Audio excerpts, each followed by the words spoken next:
Teotihuacan est les premières civilisations mésoaméricaines, un aperçu historique et culturel. L'histoire ancienne du Mexique est marquée par l'émergence de civilisations remarquablement complexes qui ont posé les bases de la culture mésoaméricaine. Parmi ces sociétés, Teotihuacan occupe une place centrale, non seulement en tant que ville, mais également comme centre religieux, économique et politique majeur. Cette analyse explore Teotihuacan dans le contexte plus large des premières civilisations mexicaines, en mettant en lumière ses origines, son organisation sociale, ses réalisations architecturales et artistiques, ainsi que son influence sur les sociétés ultérieures de Mésoamérique. Contexte et origine des civilisations mésoaméricaines. Avant l'émergence de Teotihuacan, le territoire mésoaméricain était habité par des sociétés agricoles et villageoises qui avaient développé des systèmes de culture avancés, notamment la technique de la milpa, un mode d'agriculture intercalant le maïs, les haricots et la courge.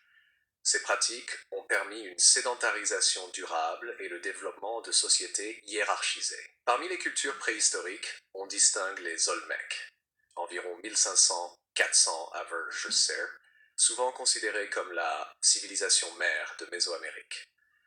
Les Olmecs ont laissé un héritage important, notamment la sculpture monumentale de têtes colossales, le développement de systèmes de croyances religieuses complexes et des innovations dans l'astronomie et l'écriture hiéroglyphique. À la suite des Olmecs, diverses sociétés régionales ont émergé, dont celles de la côte pacifique et du golfe du Mexique, qui ont progressivement construit des centres urbains et des structures sociales plus complexes. C'est dans ce contexte que Teotihuacan s'est développé, profitant à la fois des échanges commerciaux et de l'influence culturelle olmèque, mais en développant également ses propres formes d'organisation et d'expression artistique. Teotihuacan.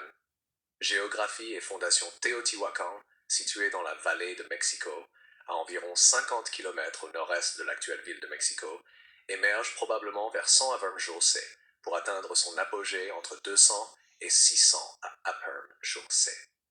Le site se distingue par une organisation urbaine planifiée avec une précision remarquable. La ville s'étend sur près de 20 km² et pouvait accueillir entre 125 000 et 200 000 habitants, ce qui en fait l'une des plus grandes cités précolombiennes de l'époque. L'urbanisme de Teotihuacan repose sur un axe central, la Avenue des Morts, qui relie les principales structures cérémonielles, notamment la pyramide du Soleil, la pyramide de la Lune et le temple de Quetzalcoatl, ou temple de la Serpent à plumes. Ces édifices témoignent non seulement de la capacité technique des architectes et artisans, mais aussi de l'importance accordée aux rituels religieux et à la cosmologie. La ville est organisée selon un quadrillage rigoureux, avec des quartiers résidentiels et artisanaux, indiquant une planification urbaine consciente et une hiérarchisation sociale bien définie. Organisation sociale et politique. La société teotihuacana est hiérarchisée, mais les détails précis de sa structure politique restent partiellement obscurs en raison de l'absence de sources écrites complètes. Les archéologues suggèrent l'existence d'une élite dirigeante résidant près des grandes pyramides, associée à des fonctions religieuses et administratives. Cette élite contrôlait probablement les ressources agricoles, l'artisanat spécialisé et le commerce, qui s'étendait sur l'ensemble de la Mésoamérique. Des quartiers distincts témoignent également d'une spécialisation ethnique et professionnelle, certains étant occupés par des artisans, d'autres par des marchands ou des agriculteurs. Le rôle de la religion dans la vie quotidienne était fondamental. Les dieux, souvent représentés dans l'iconographie des fresques et sculptures, reflétaient les forces naturelles et cosmiques. Quetzalcoatl, le serpent à plumes, symbolisait la fertilité et la régénération, tandis que Tlaloc, dieu de la pluie, représentait l'importance vitale de l'eau pour l'agriculture. Les cérémonies, probablement accompagnées de sacrifices rituels, renforçaient le pouvoir de l'élite et assuraient l'ordre social. Réalisation architecturale et artistique. L'architecture de Teotihuacan est un exemple d'ingéniosité et d'innovation.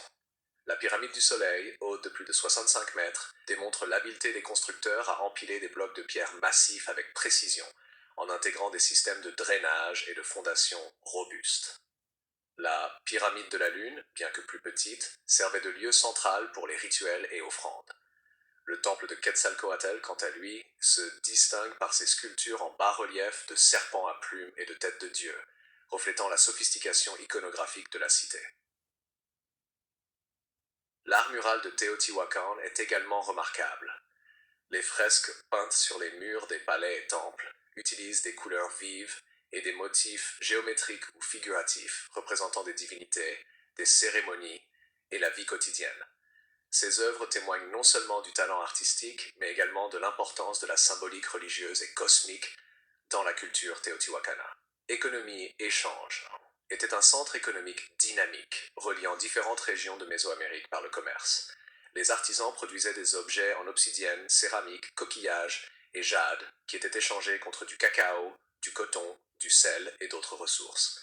L'obsidienne, notamment, jouait un rôle crucial en tant que matériau pour les armes et les outils et constituait un produit de prestige.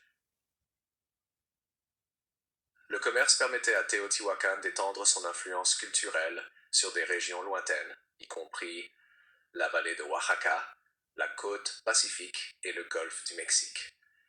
Des traces de l'architecture, de l'iconographie et de la poterie téotihuacane ont été retrouvées dans ces régions, suggérant un réseau d'échanges et d'influences mutuelles. La ville jouait donc un rôle central non seulement comme centre politique et religieux, mais aussi comme moteur économique et culturel. Vice, déclin et héritage. Vers le 7e siècle, à peu de jours de C, Teotihuacan connaît un déclin progressif. Les causes exactes restent débattues. Certains chercheurs évoquent des conflits internes, des révoltes sociales ou des catastrophes environnementales, tandis que d'autres avancent l'épuisement des ressources agricoles ou des changements climatiques. La ville fut en partie incendiée et abandonnée, mais son influence survécut dans les cultures postérieures.